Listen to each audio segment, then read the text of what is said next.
All right, good morning. I'd like to call to order the February 1st Kane County Ad Hoc Opioid Settlement Fund Committee meeting. We do not have a quorum in the room today, so this will be informational only. Can we do roll call, please? Payne, Present. Mosser, Present. Russell, Strathman, Isaacson. Present. You do not have an in-person quorum. All right, because we don't have a quorum, we will be putting the approval of the minutes from the November 13th meeting. We'll be pushing that to our next meeting, which will occur the first week of March. And I do not have any public comment that I've seen, and there's no one in the room. So let's go ahead and move into, oh, yes. State's Attorney Mosser. So I can head there and be there in like 15 minutes if you guys would like. I apologize. I didn't know we would have less people in person. I think we're okay to just go to March, personally. If that's acceptable to everyone, otherwise I will get right into the Jeep and head on over there. Okay. So we'll know in our hearts and minds. Thank you for that. That's good. But I think we're good for today, probably, right? Yeah, I was the only elected official who cared to show today. I just wanted to put that out. Yes. Thank you, Sheriff In Hayne. person. I will deal with you later, Sheriff.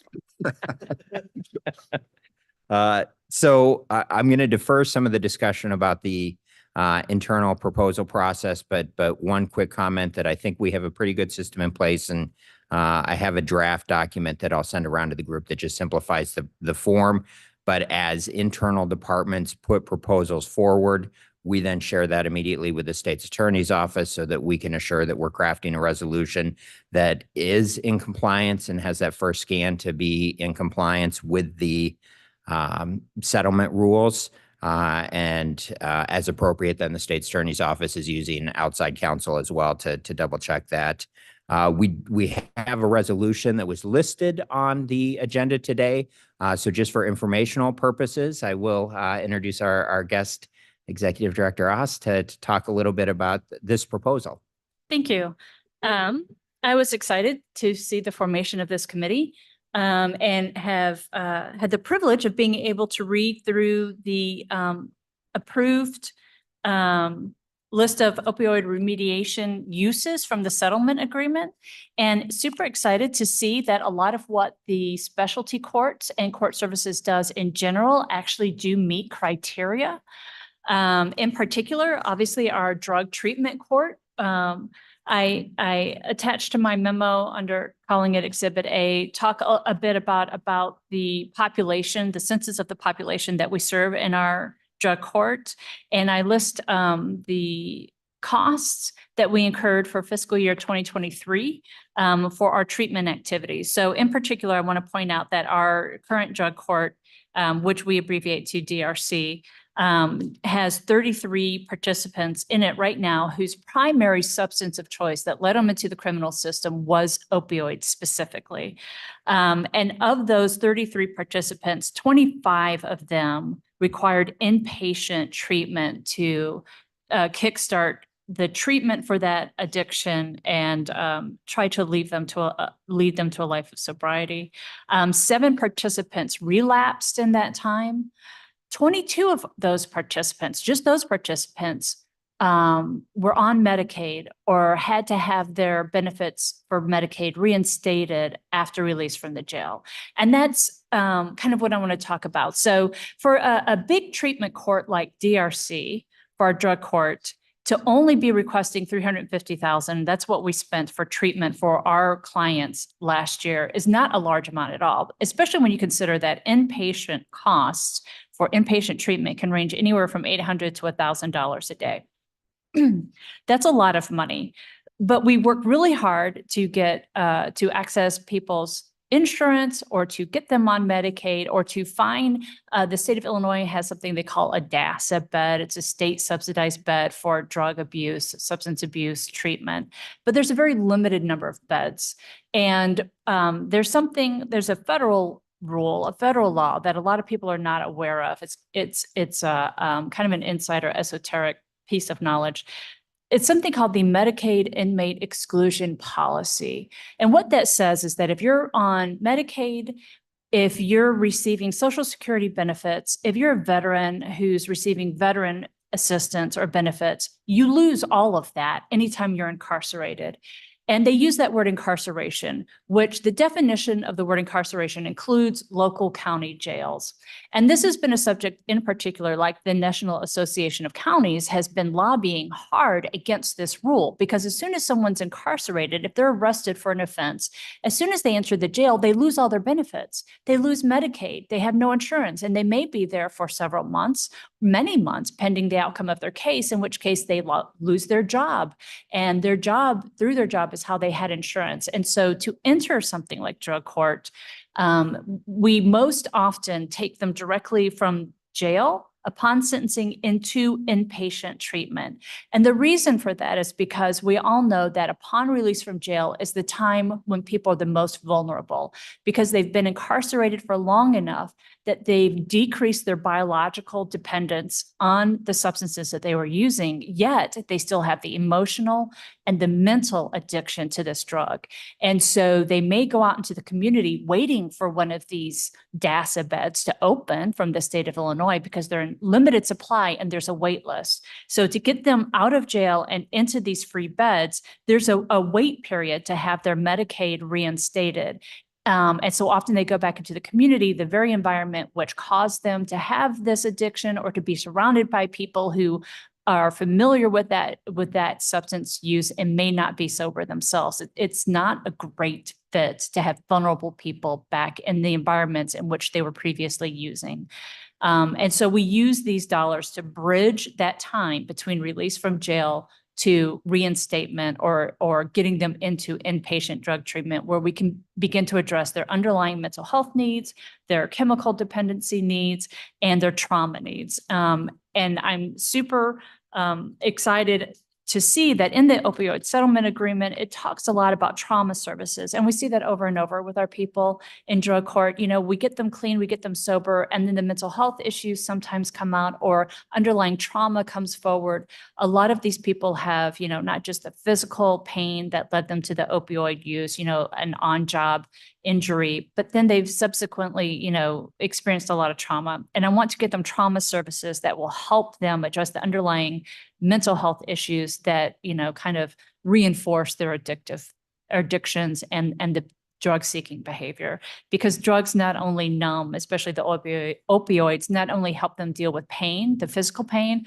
but also the emotional pain and the psychological pain of some of these underlying traumatic events. So that is why I'm here this morning. And I see that in the opioid settlement agreement, it talks about there are provisions for not just drug treatment courts to be funded for treatment, and for the bridging the cost to reinstatement of Medicaid, as well as covering costs that insurance doesn't cover. Like there are some medically assisted treatments which are not recognized or not approved by insurance or not covered in full. I would love to be able to do the co-pays for monthly shots to dissuade and discourage their use. But also there are provisions in the settlement agreement for pretrial services and regular probation probationers who have underlying substance abuse issues to receive services as well. So my particular resolution was to address the needs of my drug court. I would like to be able to come forward after we are able to establish this programming with the drug court to expand that to pretrial and regular probation. Thank you. Any questions? Thanks, Lisa. All right, excellent. I think the innovative things that we have going on at the sheriff's office with JPOD and with the work that's going on with pre-arrest diversion and things with drug courts, it's really exciting. I think we're doing a much better job of getting to root cause types of things to really help people. So this is exciting. So this resolution will come back in March. Is there any other new business anybody wants to talk about? Can I just touch on something Yes, sir. regarding the resolution? So Lisa and I were just briefly chatting before we began the meeting, and we didn't I didn't have a chance to look over what her resolution says in entirety, but it seems like there has been some blockades between the jail and drug court historically. And I think a lot of those blockades are going to kind of melt away as we have new people, new judges in charge, and Lisa and I communicate more. So hopefully we can see a blending of services. And I think before we come back here in March, I think we should talk a little bit more between us about how that can all look with the best use of the opioid funds. So totally support it. Totally great idea. Just want to make sure we can now finally work together. and get some good stuff done.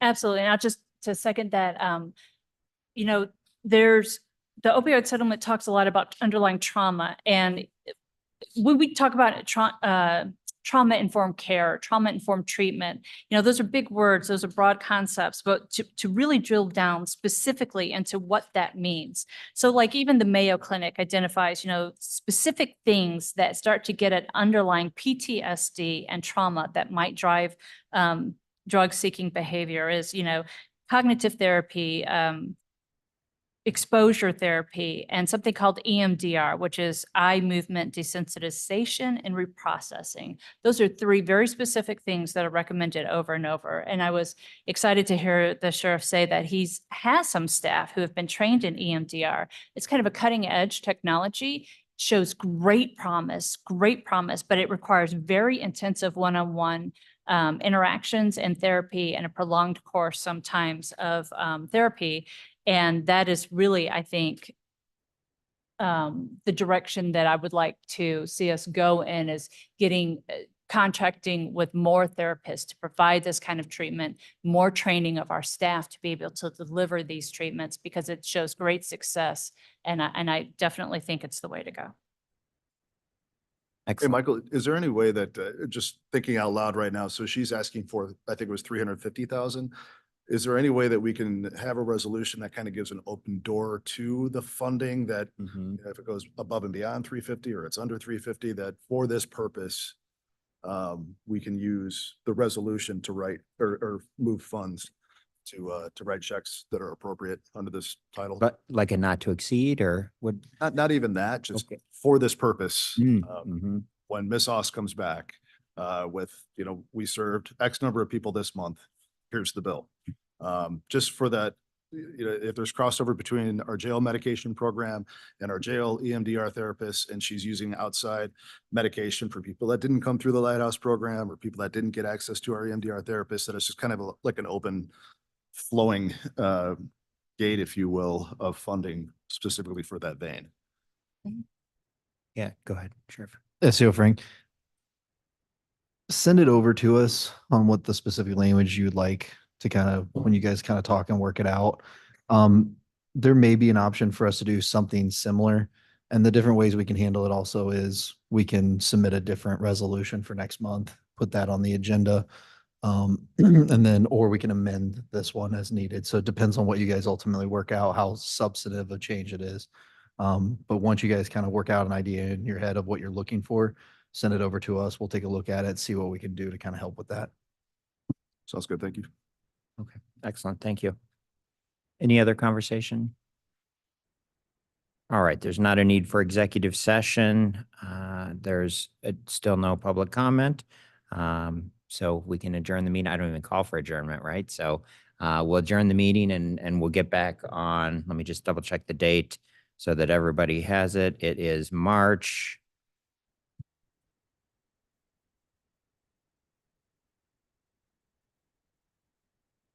7th at 10 a.m.